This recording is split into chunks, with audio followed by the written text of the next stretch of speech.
Olá, Públio. Boa noite, meu querido. Como é que Boa tá? noite, meu amigo. Tudo bem? Joia. Então tá jóia, graças a Deus. Seja bem-vindo à nossa Opa, casa do caminho, à nossa casa. Obrigado por ter aberto as portas da sua casa também para a gente encontrar hoje. Que a gente tem uma noite excelente, né? é isso aí. Na verdade, é uma honra, né? E assim, passar por aqui num lugar onde já passaram tanta gente, tanta gente boa, né? Poder contribuir também. O mínimo que eu posso tentar aqui hoje é tentar ser útil aí, poder trazer alguma coisa de boa para a gente refletir. Tenho certeza que vai ser muito útil, assim como todos os nossos amigos. Acreditamos que todos nós estamos em uma só fase, né? Nós estamos em desenvolvimento. Estamos aqui enquanto espíritos passando por uma mesma época, então a gente merece estar juntos, sim. Todos os nossos amigos, assim como hoje, todos têm o mesmo mérito em estar aqui. Creio que todos nós fazemos o nosso esforço e que por mais que a gente ache pouco esforço, o esforço é muito grande, né? Porque é o esforço que cada um consegue, né? Então, é sempre uma honra, tá? Tê-lo aqui hoje. Opa, Pessoal, para quem não conhece o Públio, é um amigo nosso aí de encontros de jovens, né? Por alguns anos a né? gente já se conhece. Trabalhador assíduo aí da Seara Espírita, desde muito novo, né? Públio aí dentro do Centro Espírita, também Eu passou costumo por dizer que eu grupo. costumo dizer que eu dei o azar de nascer em família espírita. Então são dois, então. Nosso débito acho que é um pouco mais alto, né, Públio? Mas que bom. E a gente está aí hoje para a gente falar sobre um assunto que a gente diz que normalmente quem fala sobre o assunto ou sabe muito sobre ele, ou tem que saber muito sobre Busca ele, né, muito. Público? Então a gente é um pouquinho deles, né? A gente A vai gente vai falar buscando. falar um pouquinho sobre o homem de bem, né? Pessoal, só me confirmem aqui, por favor, se vocês nos ouvem e nos veem bem. Coloquem aqui embaixo, por favor, áudio, ok? Imagem, ok? Para a gente já dar início à nossa live de hoje, ao nosso encontro, que promete muitos aprendizados. Boa noite aí para quem já está entrando agora. Sejam bem-vindos. Coloquem só aqui, por favor, se está tudo ok. A Leila parece que falou que está ok. Márcia também. Obrigado, pessoal. Então, como de costume, né? Vamos fazer jus a esse encontro que nós temos aqui hoje, fazendo as nossas preces para que nós possamos convidar aqueles amigos de luz que se encarregam desse estudo, né? Todas as segundas, quintas e domingos. Convido a todos a fecharem nossos olhos do corpo, abrirem nossos olhos do espírito. Sentir Deus hoje, agora, aqui conosco, do nosso lado, se fazendo pelos seus anjos, intuindo a todos nós de boas vibrações, pensamentos leves, suaves, que se conectem diretamente àqueles espíritos do bem, cujo tema de hoje vai ser muito bem dissertado, que nós tenhamos a sensibilidade de sentir profundamente aqueles ensinos que o Cristo veio nos doar. Agradecer a Deus pela nossa vida, pela chance da revida, de estarmos aqui mais uma vez, de termos a chance de nos encontrarmos, mesmo no meio de uma crise tão intensa que assola famílias, que levam de volta ao plano muitos entes queridos que foram na sua hora, mas ainda assim a dor da separação ainda é muito forte. Que Deus se faça na casa de cada um de nós que estamos aqui hoje, presente em nossos espíritos, nos dando força, para que nós tenhamos capacidade de compreender os seus ensinos, que para nós parece tão difícil, mas que com seu apoio, auxílio e amor infinitos, a gente pode caminhar um pouco mais. Obrigado, Jesus, pelos seus anjos que aqui se fazem. Rogamos a sua paz e que tenhamos uma noite de pura luz. Esteja conosco, Senhor, hoje e sempre. Então vamos lá dar início ao nosso encontro de hoje. Público, seja muito bem-vindo mais uma vez. Estamos aqui para te ouvir hoje, compartilhar também, né? Vamos ter um instante aí de fala livre durante em média de meia hora, para a gente conseguir dissertar bem sobre o tema. E a partir desse tempo a gente volta para a gente comentar, porque a gente gosta de falar, a gente fala muito aqui, É bom, comenta mas é mesmo, bom. É boa interação, né? muito. E sinta-se em casa, viu, público? Esteja entre nós amigos e a gente vai se falando aí ao longo do tempo, ok? Bom, então, primeira coisa, né? Boa noite a todos. Boa noite a todos os ouvintes. Ouvintes não, né? Todos os espectadores aí da Casa do Caminho. Mais uma vez, agradecer o convite. E assim, esse tema é um tema que, para mim, é muito caro, porque ele trata da nossa condição, né, enquanto seres em caminhada. E eu acho que é interessante o nome Casa do Caminho em função disso, né? Porque nos coloca numa posição dinâmica, é uma posição que está sempre em movimento. E eu acho que o homem de bem é uma reflexão de movimento, né? Qual é o movimento que nós estamos fazendo e como é que a gente... Porque, na verdade, uma coisa que sempre me incomodou um pouco nessas reflexões sobre o homem de bem é que, assim, a impressão que eu tenho é que as pessoas muitas vezes criam uma distância, né? Porque a gente vai lá, esse é um tema muito recorrente, graças a Deus que é um tema muito recorrente, né? Mas, assim, uma impressão que sempre me fica é a ideia de que é um objetivo distante, né? E quando a gente coloca essa barreira da distância, a gente recebe uma oportunidade de se acomodar onde a gente está, né? E quando a gente coloca essa barreira, a gente limita e distancia-se também temporalmente, vamos dizer assim. A gente acaba se colocando de uma forma falando assim, não, eu posso deixar para depois, porque agora realmente, infelizmente, a gente não tem condições. É uma coisa... O capítulo começa, eu acho que é importante perceber a dinâmica do Kardec na disposição dos textos. E ele começa trazendo um versículo que está em Mateus capítulo 5, né? Que eu vou ler ele aqui brevemente para a gente se situar. E ele diz o seguinte: amai os vossos inimigos, fazei o bem aos que vos odeiam e orai pelos que vos perseguem e caluniam. Porque se somente amardes os que vos amam, que recompensa tereis disso? Não fazem assim também os publicanos? Se unicamente saudardes os vossos irmãos, que fazeis com isso mais do que os outros? Não fazem o mesmo os pagãos? Sede, pois, vós, outros, perfeitos, como perfeito é o vosso Pai Celestial. Então, isso aí está em Mateus, capítulo 5, né, versículos 44, 46 e 48. Esse finalzinho, porque primeiro ele coloca, né, a questão de amar os vossos inimigos, porque é a parte mais difícil, né? A gente ama com muita facilidade as pessoas que nos são caras, né, com as quais a gente tem afinidade, mas amar aqueles que nos perseguem, que nos caluniam, que atentam contra o nosso orgulho, na maioria das vezes, né? Isso a gente tem dificuldade.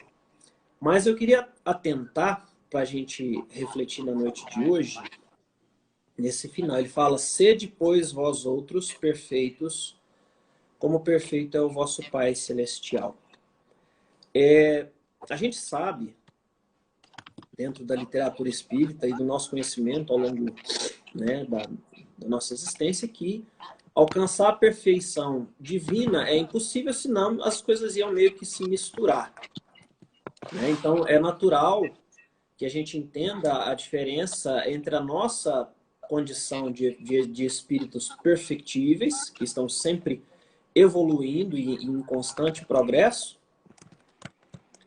mas que é necessário a gente ter essa consciência de que não chegaremos à perfeição absoluta, que essa é só concernente ao Pai Celestial.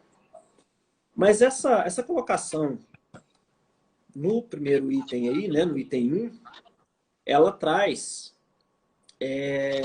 uma condição linguística que para a época era necessária que fosse assim, já que as pessoas que escutavam essas falas de Jesus, né, os discípulos e aqueles que estavam ali na escuta da Boa Nova, não tinha uma compreensão diferente disso. Então, essa forma que Jesus coloca, esse conceito, é uma forma que era compreensível para aquele momento. Mas também traz para a gente uma condição de que, sendo uma referência, né, para que a gente seja perfeito como o nosso Pai Celestial, é uma referência que, se você colocar na métrica, da nossa métrica, né, é uma referência que fica um pouco distante. Aliás, fica um pouco distante, não, fica quase impossível, né? Pelo menos dentro da compreensão que eles tinham. Então, a ideia aqui seria que esse processo seria um processo contínuo e sem fim, né? Por toda a eternidade. Então, é bem isso mesmo. O nosso melhoramento, nosso burilamento interior, a melhoria dos nossos sentimentos, a nossa transformação como espírito, na nossa elevação, né, em busca de uma espiritualização, de uma verticalização da nossa espiritualidade, ela é constante e não cessa. Né? Ela não vai ter né, a ideia de que ela não tem um final. Porque ainda, por exemplo, é uma analogia que eu gosto muito, que assim, ainda que a gente chegue na condição de Cristos, né, dali para frente, a gente vai ter um novo processo, né, que são novos degraus para a gente galgar e a nossa evolução continua. Só que de Cristo para cima a gente não tem muita condição de absorver. Então, que a gente possa ficar... Porque uma coisa que eu acho que é importante a gente perceber em tudo que tem na obra básica, até para a gente parar um pouco com o desculpismo, porque a gente muitas vezes estuda a obra básica, estuda os textos, mas se coloca numa condição que eu diria, de falsa humildade e meio que para colocar, mas isso é muito difícil, eu ainda não tenho condições de fazer isso, né? A gente, como eu disse no começo, e a obra básica, na verdade, ela traz uma perspectiva palpável. Ela não traz... se você pegar as questões 11, 12 e 13 do Livro dos Espíritos, eles vão falar justamente sobre essa questão. Que tudo que nos é apresentado na obra básica é aquilo que nós temos condições de executar. Né? Uma outra questão que é importante considerar, antes da gente entrar, de fato, no homem de bem, é que, assim, por exemplo, a gente tem a noção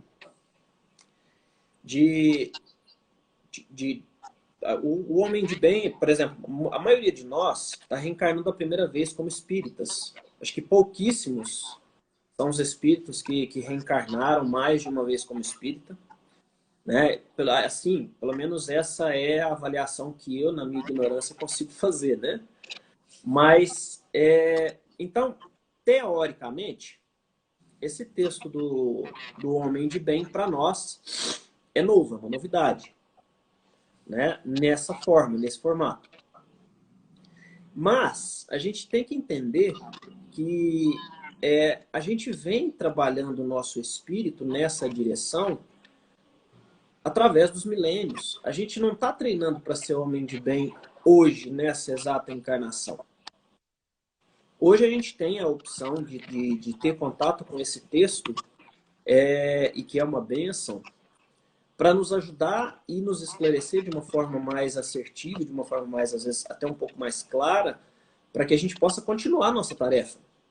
Mas esse trabalho de nos tornarmos homens de bem já começou há milênios, né? Desde o nosso processo evolutivo inicial, lá no comecinho. Então, a gente também precisa dessa perspectiva para a gente entender que a gente não vai fazer tudo nessa encarnação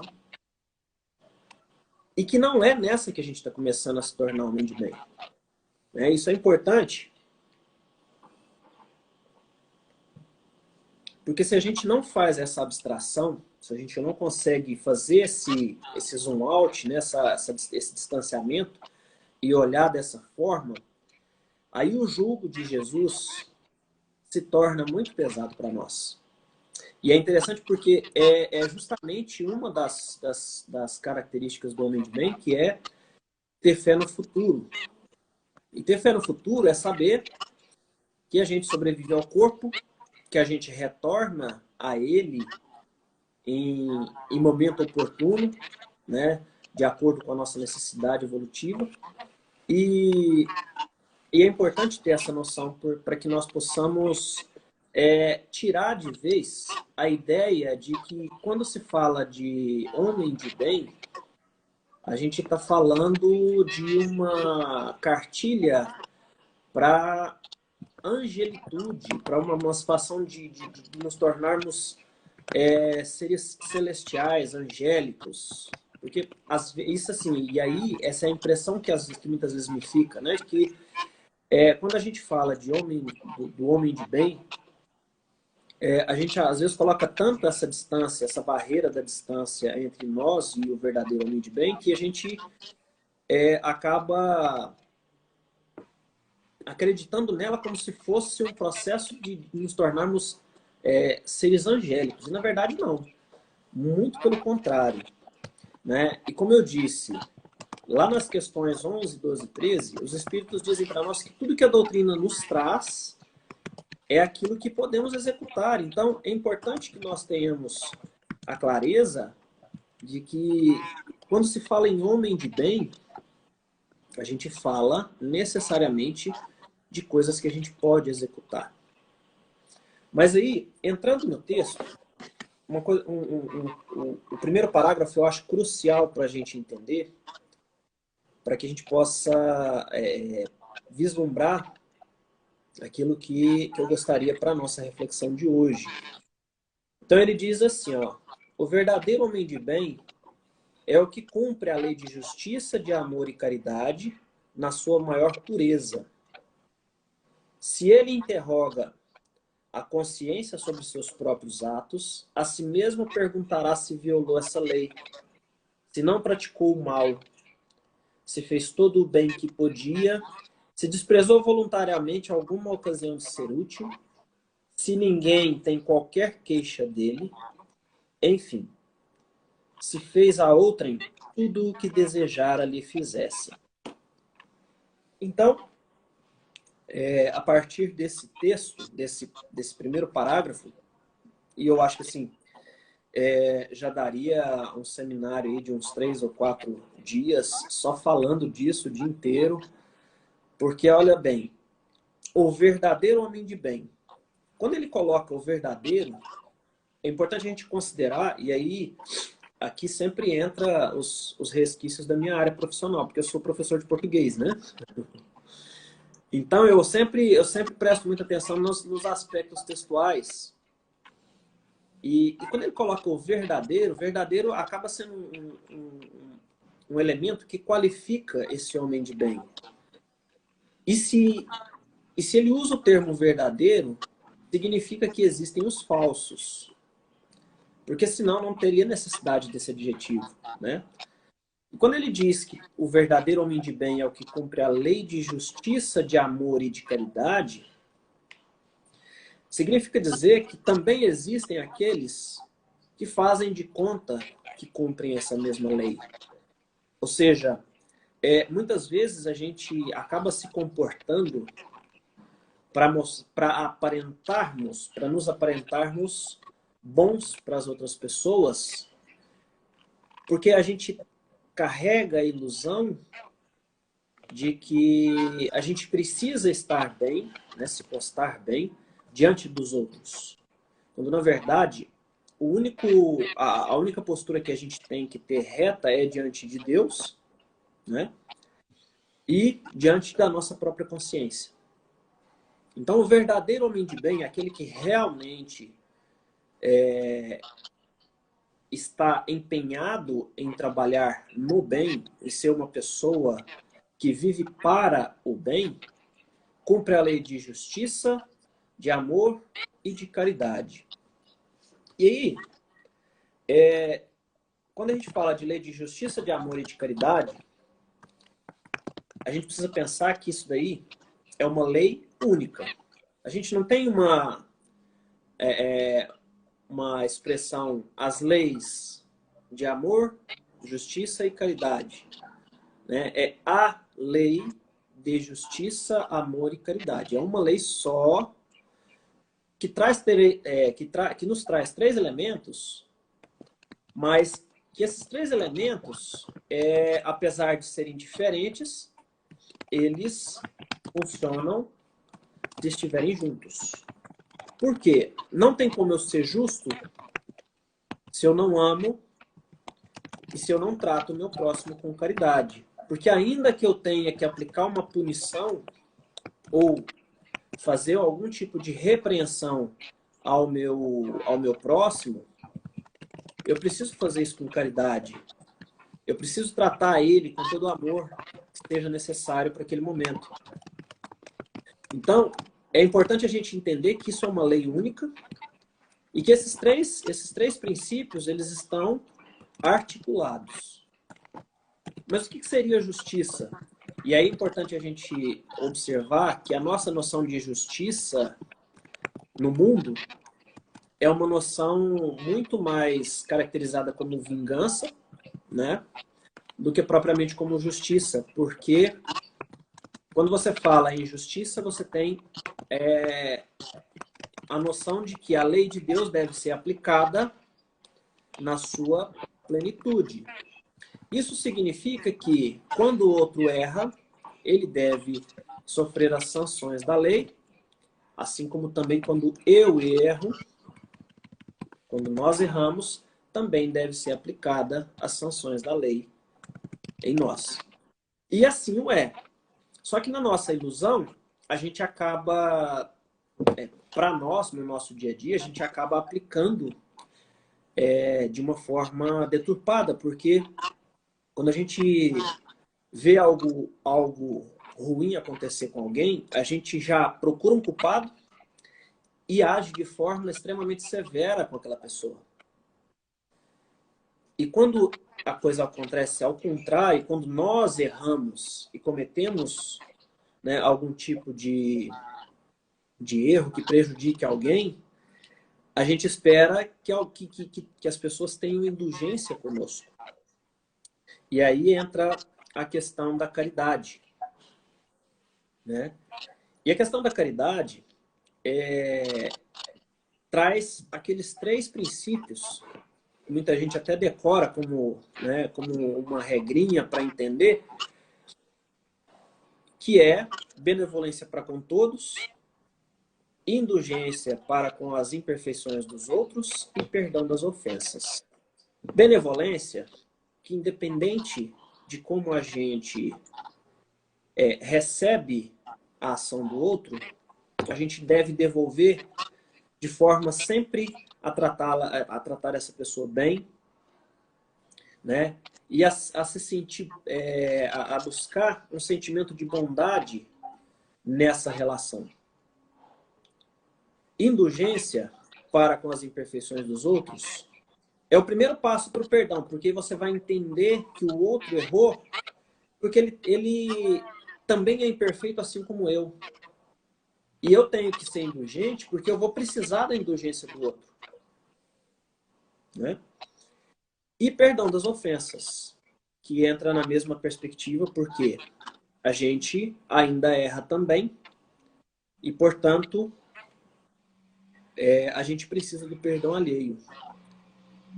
E uma coisa que é importante observar é que, principalmente nessa questão do perdão, né, e em tudo que diz respeito à nossa construção enquanto homens de bem, é que nós, tudo que a gente faz de benefício ou de malefício para o outro, a gente está fazendo a nós mesmos. Quando a gente maltrata alguém, a gente vai ter que passar pelo arrependimento, pela reparação e pela expiação. Então a gente vai ter que se arrepender do que fez. Então o primeiro passo é reconhecer que errou. Muitas vezes a gente demora nesse processo. Segundo passo é reparação. Ir lá e se reconciliar com o outro e devolver para ele aquilo que a gente tirou dele, de alguma forma, seja material, seja emocional, afetivo, enfim. Porque existem várias formas, né, da gente expoliar o nosso próximo, de a gente tirar do outro algo que lhe é caro. E então a gente pensa no amor, que é um sentimento, né, para formar esse trio aí, né, da lei de justiça, amor e caridade, que é o sentimento que Deus tem para conosco, porque nos ama incondicionalmente, e que nós muitas vezes,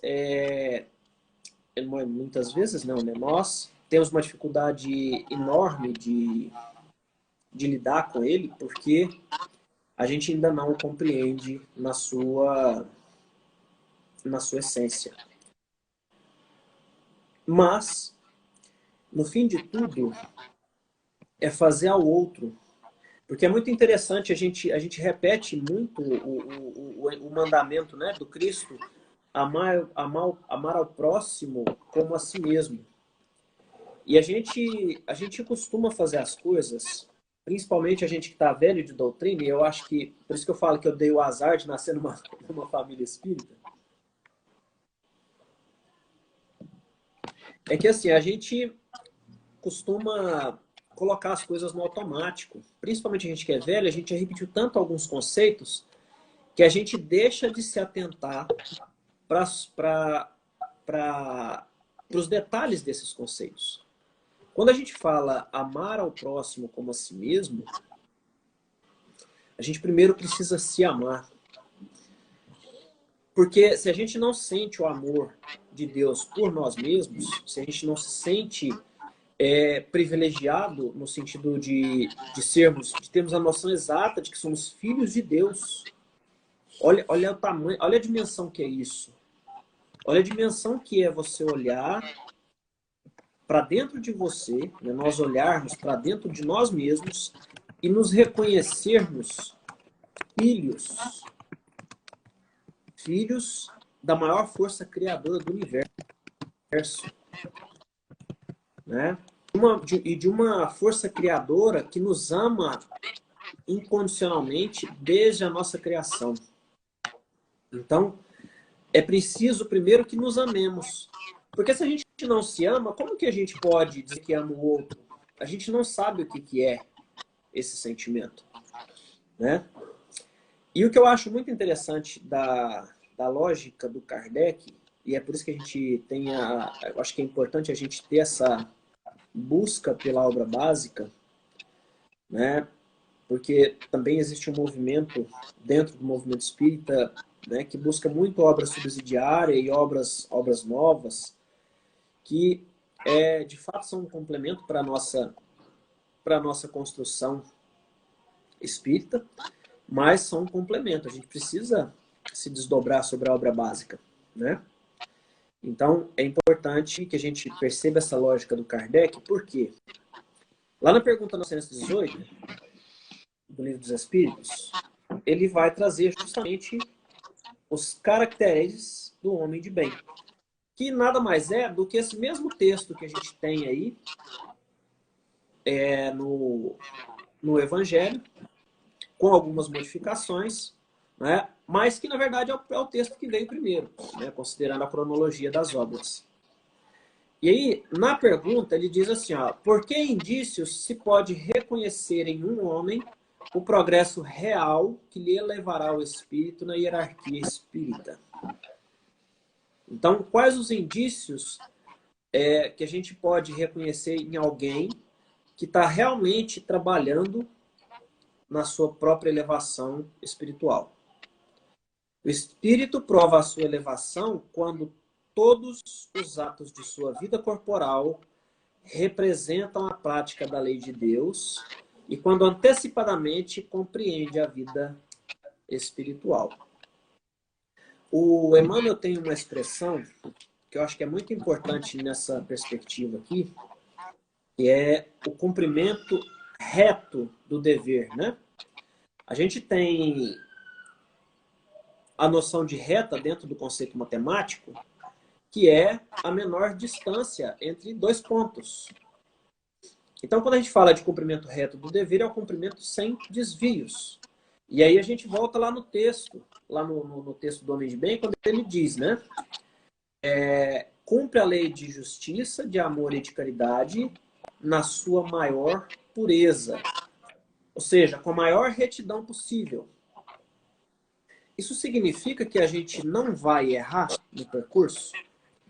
Porque, por exemplo, ele fala assim, ó, sabe uma das características, né, do homem de bem. Sabe que todas as vicissitudes da vida, todas as dores, todas as decepções são provas ou expiações e as aceita sem murmurar. Né? Fica patente para a gente que não estamos falando de anjos, estamos falando de pessoas que, com um esforço constante de mudança íntima, ainda são imperfeitas, ainda cometem erros, né? Porque se a gente passa por vicissitude, significa que a gente ainda necessita desse processo reencarnatório, de todas essas situações que nós passamos para melhorar o nosso espírito, para retirar todas as arestas de imperfeição que a gente tem, né? E que a gente está aqui para isso. Então, homem de bem é aquele que está o tempo todo preocupado com o esforço para isso, né? Mas uma característica que é fundamental e que reforça essa condição de homem de bem é porque ele deposita fé em Deus, na sua bondade, na sua justiça e na sua sabedoria. Ou seja, quando tudo falhar, quando ele, na sua condição humana, né, quando nós, na nossa condição humana, chegarmos ao final de uma situação e falarmos assim, não tenho saída, ele ainda confia em Deus. Né? E confia, mas confia de uma forma invariável, sabendo, né? Porque uma vez eu vi o Divaldo falando, usando uma expressão que a gente usa muito e muitas vezes até sem refletir sobre a questão, né? Que fala assim, eu acredito na reencarnação. E o Divaldo fala, não, eu sei que existe reencarnação. Eu confio no processo. Eu sei que existe o processo de reencarnação. E a fé é a mesma coisa. A gente não acredita em Deus. A gente confia. Por quê? Porque dentro dessa perspectiva, né, de fé e de confiar e de saber que Deus, né, a gente sabe que Deus, quando a gente confia, quando a gente tem fé nele, a gente sabe que ele está sempre trabalhando para o melhor em nós e para o melhor para nós. Né? Já que tudo que a gente passa enquanto encarnados é relativo ao que necessitamos para a nossa evolução. Então, ser homem de bem, no fim de tudo, e para a gente assim ter uma noção, já que a nossa meia hora já está mais ou menos no limite aí, né, Augusto? Mas só para a gente ter uma noção, assim, a, a imagem que eu refleti a respeito é que, assim, homem de bem é como aquele explorador que sai com um mapa muito bem delineado, e esse mapa é o nosso evangelho, né? E a gente é esse explorador que sai com esse mapa na mão. E a função é que para que a gente possa percorrer todo o caminho dentro desse mapa, a gente precisa seguir as orientações geográficas ali contidas, né? E todas as informações que a gente puder absorver desse mapa, porque ele é o nosso roteiro para que a gente possa chegar à nossa iluminação espiritual.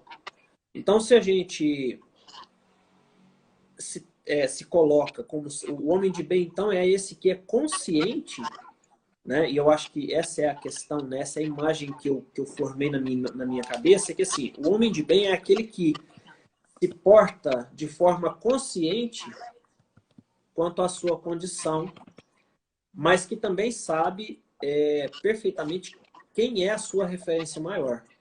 Porque uma coisa é a gente ter consciência da nossa condição, mas é necessário que a gente tenha essa consciência, porque se a gente não tiver a referência correta, ainda que a gente saiba o que a gente tem que fazer, né? A gente tem a escolha, a gente tem o livre-arbítrio, e, e a gente pode ir por caminhos que não necessariamente vão nos levar a essa iluminação. Então é muito importante a gente perceber essa figura do homem de bem como nós tomando consciência. E aí entra a questão do autoconhecimento, né? Como que a gente vai reformar uma casa sem entrar dentro dela e descobrir onde que estão as rachaduras, né? Qual parte do piso que eu tenho que trocar, como que está o encanamento, né? Então é isso. Ótimo, amigo. Vamos conversar um pouquinho sobre esse assunto, que eu acho que vai dar muita coisa a ser dita aí. Eu acho bacana quando a gente fala sobre, pelo menos, tentar ser homem de bem. Eu acho que começa bem lá no cerne, quando a gente se reconhece como seres imperfeitos, porém perfectíveis. Eu acho bacana quando a gente parte desse cerne, porque eu entendo que eu não sou bom ainda, eu preciso de reconhecer, eu preciso de buscar a ajuda do médico, que é Cristo, né? Que ele veio aqui como médico, como psicoterapeuta, né? Enfim, para tentar curar feridas que existem dentro de nós, que a gente carrega muita vida, por muitos séculos aí, né? Por muitas experiências. E enquanto a gente não se reconhecer falhos, é muito complicado e é muito difícil que a gente se torne perfectíveis um pouco mais ainda, né? Eu costumo dizer que para que eu cure uma doença, eu preciso de me reconhecer doente. O primeiro passo é esse. Eu não vou me curar, não vou ir até médico se eu não reconhecer e aceitar que eu tenho doença. E aí, a partir desse instante, humildemente, verdadeiramente, eu consegui trabalhar com um tratamento, né? Que, como você muito bem disse aí, o mapa está todo feito. A gente simplesmente precisa de pegar o mapa, precisa delinear ele, entender o que é aquilo ali, porque o mapa já está feito, a gente não precisa de construir, o tesouro está lá e a gente tem nas mãos como chegar até lá. Basta, como você falou, que a gente se entenda como homens de bem, aqueles que se esforçam em domar as suas más inclinações. E eu acho que é isso que a gente está aqui para a gente começar a tentar ser aquele homem de bem que se esforça todos os dias, que se critica todos os dias positivamente, claro, e a gente entender que, partindo desse ponto de vista que eu preciso me reconhecer perfectível, porém imperfeito, a gente começa a trabalhar isso, né? mas como você muito bem falou, sem aquele desculpismo de, não, eu estou muito longe disso, né? Não, eu não vou chegar nessas esferas, não, eu tá muito longe, tem muita vida ainda. Mas acaba que não, a gente sabe que a nossa responsabilidade é tentar fazer com que essa distância que você disse entre esses dois pontos fique a menor distância possível. A gente quer só distanciar ela mais, né? Eu acredito em vida após a morte, eu sei que eu vou ter uma outra chance, se eu não der conta nessa vida, eu vou dar conta em outra, e a gente acaba postergando, né? A gente precisa de trazer esse Cristo mais para perto, eu tenho que Sim, fazer com que eu me sinta próximo dele, para eu seguir os passos dele. Eu não vou seguir alguém que eu vejo que está muito longe, porque ele veio, né, encarnado para mostrar com a própria vida, ele doou a própria vida, e mesmo que a gente saiba que seja um espírito crístico, ele se deu a oportunidade de sentir as mesmas sensações que todos nós temos aqui, que é de desprezo, de medo, de frio, de fome, as sensações todas que o corpo nos dá, ele se permitiu sentir e mostrar como seu exemplo. Ele não veio aqui só para falar, né? Tipo, explanar. Senta ele no monte ali que eu vou dar uma aula agora, gente. Não, ele foi fazendo, sim. né?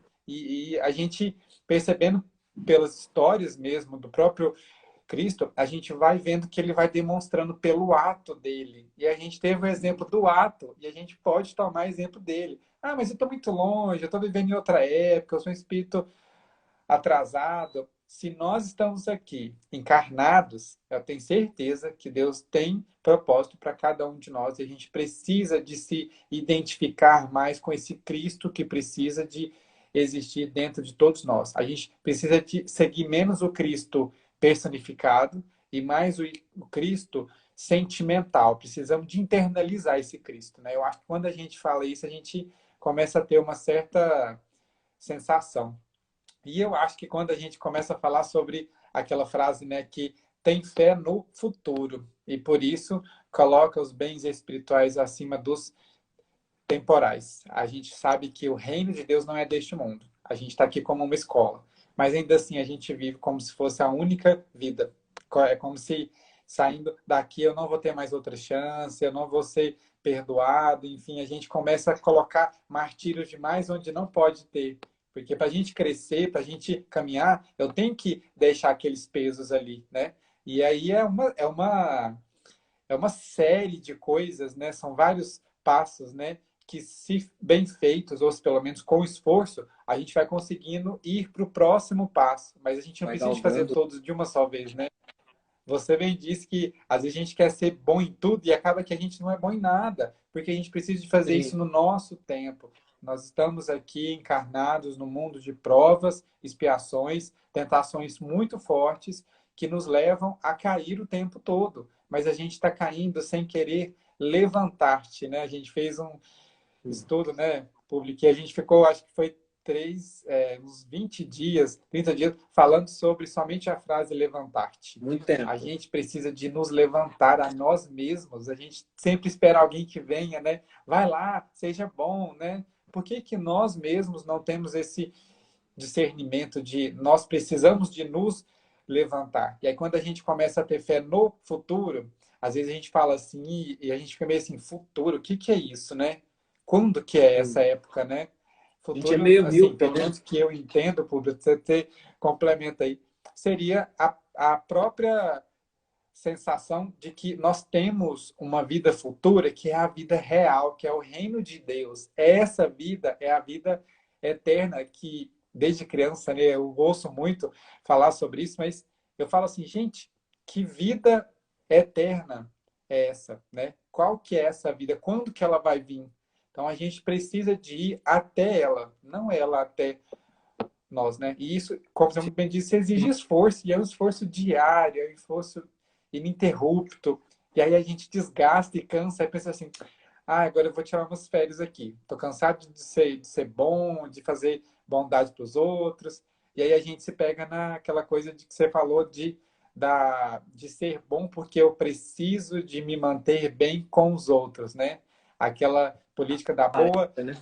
vizinhança, né? Eu tenho que ser bom com os meus vizinhos, porque vai que um dia eu preciso de alguma coisa. mas a gente age, a gente tem que tentar ver se age desinteressadamente, né? Esse é o nosso desafio, é tentar fazer o bem de forma totalmente desinteressada.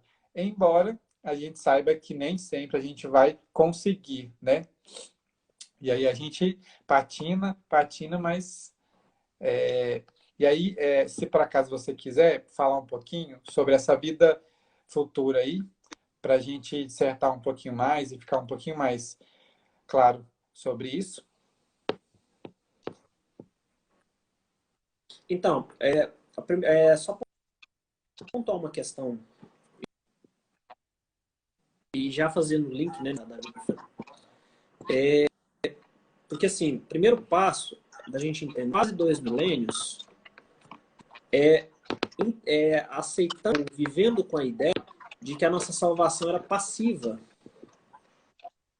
Nossa dificuldade hoje de nós conseguirmos agir em empoderamento espiritual. Por isso o espiritismo, de certa forma, não é para qualquer um.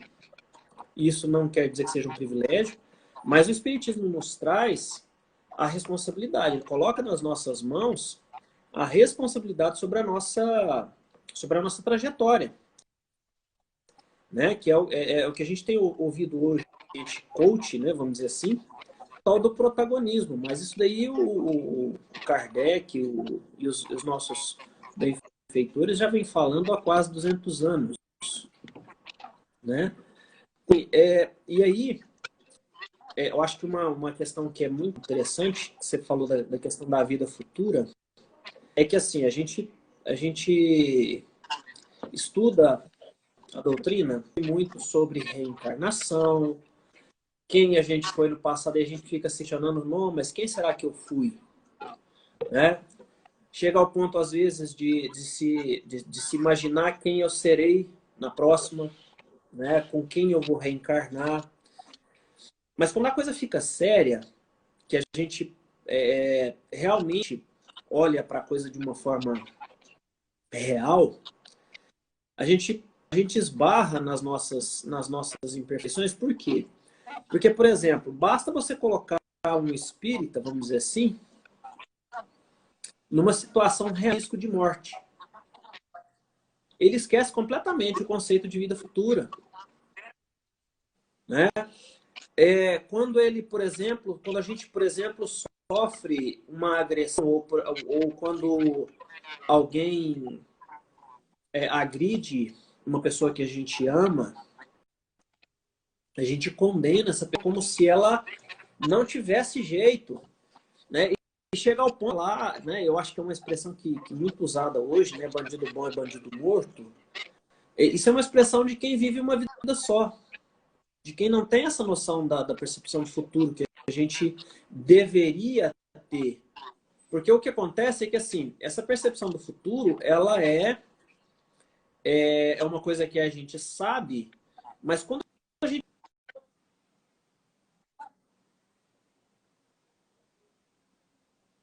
nossa integridade, né, já que a gente tem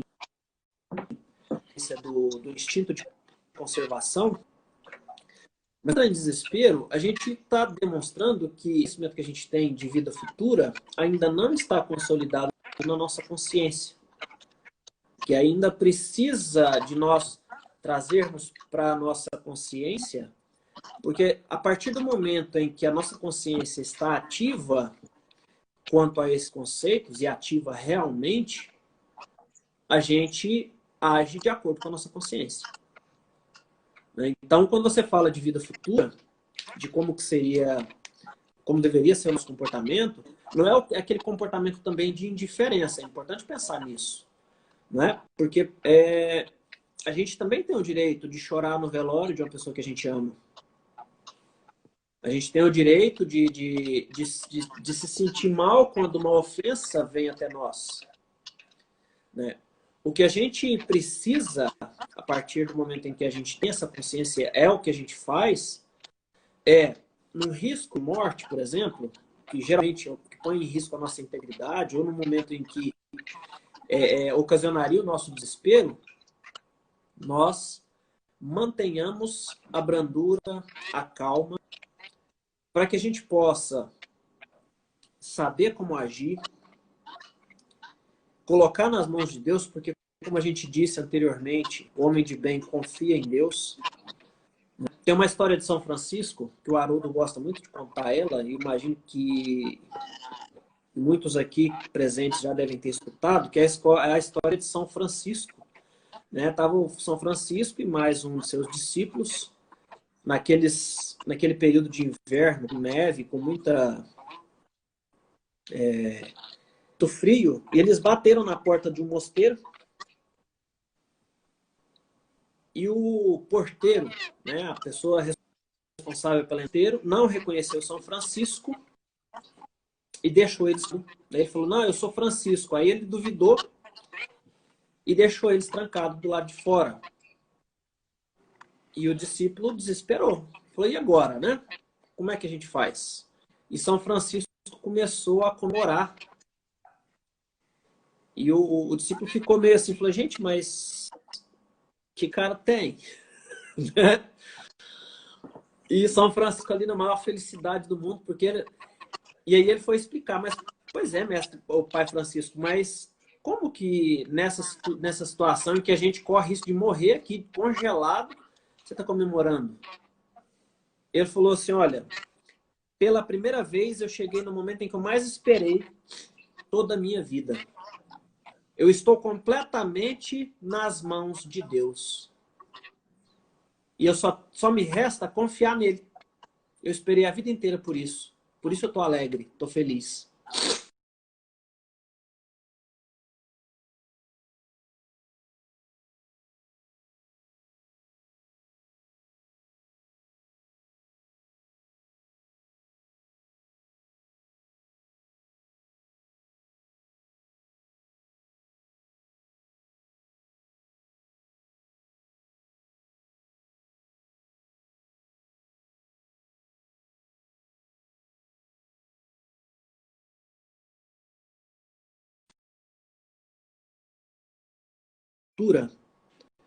Como a consolidação da lei divina vai acontecendo gradativamente, mas com o nosso esforço constante por trás.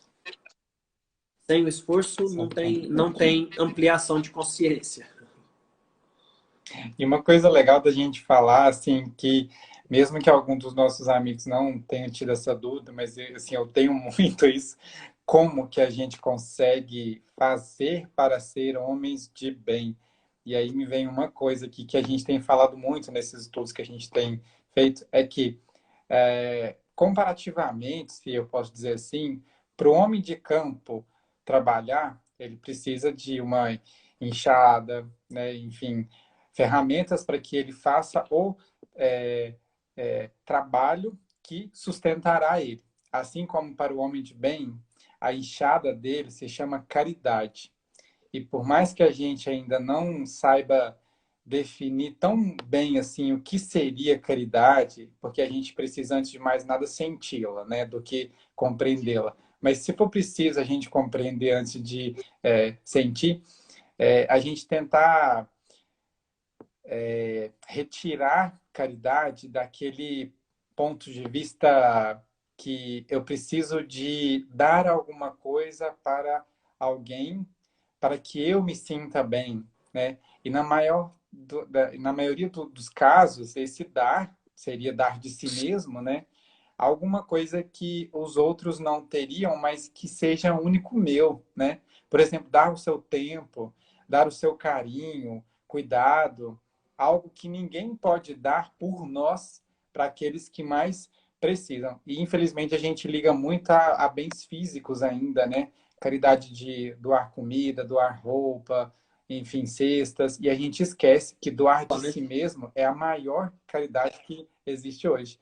Às vezes você, por exemplo, eu vou dar um exemplo bem simples, muito, parece tão simples que chega a ser quase assim, né?